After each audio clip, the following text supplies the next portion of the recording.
de algunos padres, hay otros que luchan por tener a sus hijos. Y esta es la historia, por ejemplo, de uno de ellos, que además, y dicho sea de paso, forma parte de un colectivo de decenas de padres que buscan tener la tenencia compartida de sus menores, porque notablemente se han separado de la mamá de sus pequeños, pero no quieren estar ausentes de la vida de sus hijos.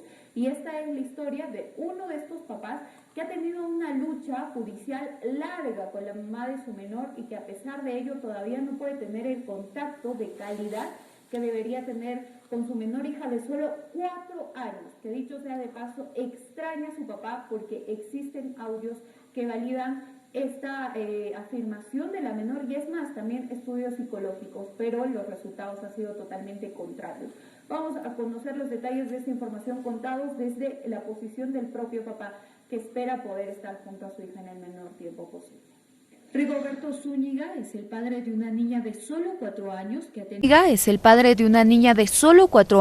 ha tenido que verse enfrentado en tribunales a la madre de su menor desde el 2019, luchando por lograr obtener un régimen de visita a su menor hija y lograr tener presencia parental, como cualquier padre debería tener derecho a ejercer. Sinceramente, para mí es bastante difícil, me cuesta mucho, la verdad, exponer el drama que vivimos mi hija y yo desde que estoy separado de su mamá, pero lamentablemente me he visto en la imperiosa necesidad de transmitir todo esto porque es necesario.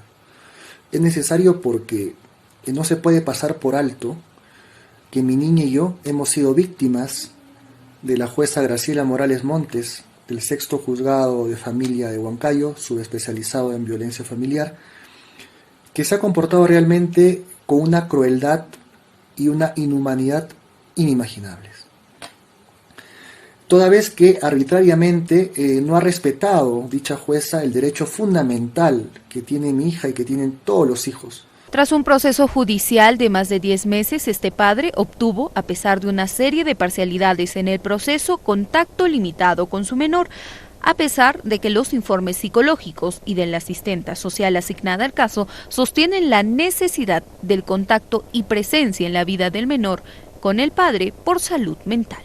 Actualmente la relación con mi hija se está dando a través de videollamadas por el tema de la pandemia del coronavirus. Yo te comento brevemente los hechos. Mira, yo empecé, gracias a Dios, como gané las apelaciones, pude volver a ver a mi hija a partir del 22 de enero, la vi hasta el 14 de marzo, sin ningún tipo de problema, porque ya la decisión se tenía que respetar, lógicamente. Pero ¿qué ocurre? Que empieza el estado de emergencia, el presidente Vizcarra declara esto el 16 de marzo, y se me incomunica de mi hija por 43 días totalmente. O sea, se obstruye el vínculo parental flagrante y gravemente por 43 días. Yo tuve que hacer diversas denuncias ante las instancias correspondientes para que se me permita comunicarme con mi hija. A raíz de estas denuncias surten efecto y, bueno, tuve que batallar 43 días, imagínate, para poder volver a escuchar la voz de mi hija, para que mi niña vuelva a escuchar mi voz.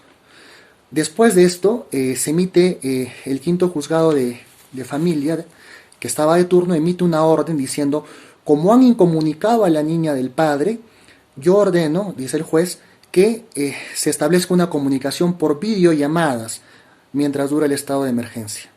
Y en consecuencia, yo dije, bueno, gracias a Dios, felizmente ya mi niña me va a poder ver y yo también la voy a poder ver.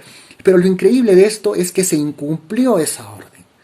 Por 54 días, pese a que había una orden judicial vigente que ordenaba las videollamadas entre mi hija y yo, simplemente no se cumplió con esta orden. A pesar de la claridad de los informes, la jueza del Sexto Juzgado de Violencia Familiar de Huancayo, Graciela Morales, determinó reducir el régimen de visitas a la menor y en ocasiones suprimir el contacto del padre y abuelos paternos por exposición de la misma, hecho que llevó a que la magistrada al momento tenga una denuncia por abuso de autoridad, omisión o demora en el acto funcional y hasta negativa en la administración de justicia. Sobre las observaciones, los vicios, las ilegalidades de las decisiones de la jueza son varios.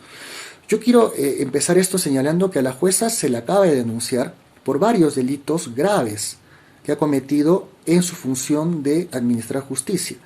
Tenemos el abuso de autoridad, tenemos el prevaricato, tenemos el abocamiento ilegal a procesos en trámite, tenemos la omisión y rehusamiento de funciones. Entonces, son varios delitos que básicamente hacen que haya un concurso real de delitos en eso. Entonces, estamos hablando de una acusación bastante seria. Y yo invoco que el Ministerio Público, con toda la transparencia, la imparcialidad que le caracteriza, investigue estos hechos. Porque no se puede pasar por alto todo el sufrimiento que indebidamente una jueza le ha ocasionado a una niñita de 4 años. Rigoberto ha solicitado permitirle estar presente en el crecimiento y evolución de su hija de solo 4 años y que el ensañamiento, según refiere, no sea parte de las condiciones que lo alejen de la misma. A nombre mío y sobre todo de mi hijita, de mi niña, es que se respeten sus derechos en todas las instancias. Mi niña tiene el derecho constitucional, el derecho fundamental a la familia. Se debe respetar el derecho que tiene mi hija en todas las instancias judiciales a que mi hija tiene el derecho básico a tener presente en su vida a papá y mamá por igual. Eso es lo mejor para un niño y para una niña. No puede ser que la justicia discrimine a los padres y no piense en el interés superior de los niños y prácticamente ayude, en muchos casos contribuye a la obstrucción del vínculo parental, borrando a los padres de la vida de los hijos. Eso es cruel, es inhumano. Yo reitero, lo único que pido es que se respeten los derechos de mi hija a tener a papá y mamá presentes por igual en su vida. Como Rigoberto, existen decenas de casos similares en el país, de padres que buscan la tenencia compartida de sus hijos, los mismos que han iniciado un colectivo de lucha en defensa de sus derechos parentales. Como lo hemos dicho, esta es la historia, o existen casos muy similares con decenas de padres que, muy por el contrario de lo que podría ser el común denominador de un padre ausente que no está presente en la vida de sus hijos, ellos buscan ser parte de la vida de sus menores. Así que tienen el derecho de formar parte de la vida de sus hijos y sobre todo, así como tienen deberes de la manutención, de poder darles calidad de vida, también tienen el derecho de ser parte del desarrollo de los mismos. Esperemos de que este caso pueda culminar en un buen final, sobre todo por el bien de la niña, que es el bien primario, el mayor, en este caso, bien que se debe cautelar, el de la menor. Bien, con esta información